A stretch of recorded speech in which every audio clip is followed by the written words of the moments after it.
Pala si Ruby May Aprilio. Ang balita ko ngayon ay bawal na gamot. Maaaring makaapekto ang droga sa isip lamang ng tao o sa katawan ng tao, subalit maaari ring parehong maapektuhan ang mga ito. Sa malawakang kahulugan, kinabibilangan ang mga bawal na gamot. Magbabalik lamang ako. At ito na nga, nagbabalik na ako. Una, bawal na gamot. Pangalawa,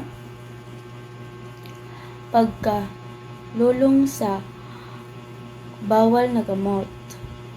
At pangatlo, pag-aabuso sa droga. Ito lang ang masasabi ko sa ngayon.